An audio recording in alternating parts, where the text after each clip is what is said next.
YCP స్థాపించి 15 ఏళ్లు పూర్తి చేసుకుని 16వ వసంతంలోకి అడుగు పెడుతున్న సందర్భంగా నంద్యాల జిల్లా ఎమికనూరు నియోజకవర్గంలో వేడుకలు ఘనంగా నిర్వహించారు. నియోజకవర్గ ఇన్ఛార్జ్ ఎర్రకోట రాజీవ్ రెడ్డి, రాష్ట్ర కార్యదర్శి జగన్మోహన్ రెడ్డి ఆధ్వర్యంలో ఈ కార్యక్రమం జరిగింది. దివంగత నేత వైఎస్ రాజశేఖర రెడ్డి విగ్రహానికి పూలమాలలు వేసి నివాళులర్పించిన అనంతరం పార్టీ జెండాను ఆవిష్కరించి కేక్ కట్ చేశారు. ఈ కార్యక్రమంలో పరిశీలకులు సుభాష్ చంద్రబోస్, మండల కన్వీనర్ బసిరెడ్డితో పాటు పెద్ద సంఖ్యలో పార్టీ శ్రేణులు, కార్యకర్తలు పాల్గొన్నారు.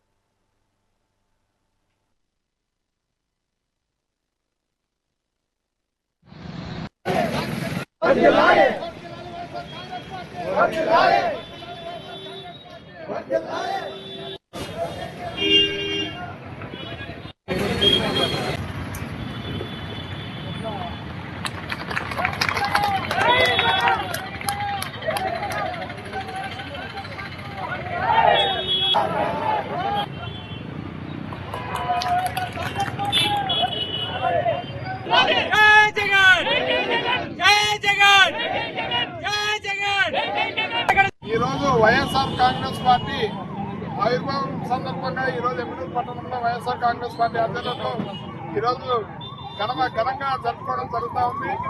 18 మంది నుంచి 67 మంది, అలాగే తర్వాత 155 మంది ఎమ్మెల్యేలు తీసుకున్న ఘనత వైఎస్ జగన్మోహన్ రెడ్డి గారు. ఎవరితో జతకట్టగా సింగిల్ గా కంటెస్ట్ చేసిన ఏకైక వ్యక్తి రాష్ట్రంలో ఎవరంటే వైఎస్ జగన్మోహన్ రెడ్డి గారు పేద పరిణ వర్గాల వారి కోసం, అనగాని వర్గాల వారి కోసం ఎన్నో సంక్షేమం గడప వరకే తెచ్చిన ఘనత జగన్మోహన్ రెడ్డి గారు. దేశంలో ఈరోజు ఆవిర్భావ దినోత్సవ వేడుకల్ని ఈ నియోజకవర్గ పార్టీ సమన్వయకర్త, యువ నాయకుడు రాజీవ్ రెడ్డి గారి నాయకత్వంలో, జగన్మోహన్ రెడ్డి గారి ఆధ్వర్యంలో, ఇక్కడ ఉన్నటువంటి పార్టీ నాయకులందరి సమక్షంలో ఈ వేడుకలను ఘనంగా నిర్వహించుకుంటున్నాం.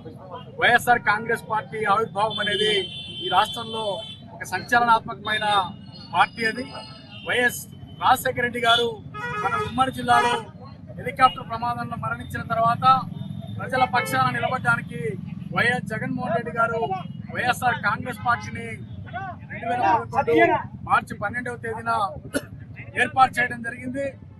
అప్పుడు కేంద్ర ప్రభుత్వం వైఎస్ జగన్మోహన్ రెడ్డి గారిని అనగదొక్కాలని చెప్పి దాదాపు 16 నెలల పాటు అకారణంగా జైల్లో ఉంచినా కూడా మరి రాష్ట్ర ప్రజలు వైఎస్ఆర్ కాంగ్రెస్ పార్టీ నేత, అధినేత వైఎస్ జగన్మోహన్ రెడ్డి గారు జైల్లో ఉన్నా కూడా దాదాపు 18 మందిని అత్యధిక మెజార్టీతో గెలిపించిన చరిత్ర ఈ రాష్ట్ర ప్రజలకు ఉంది.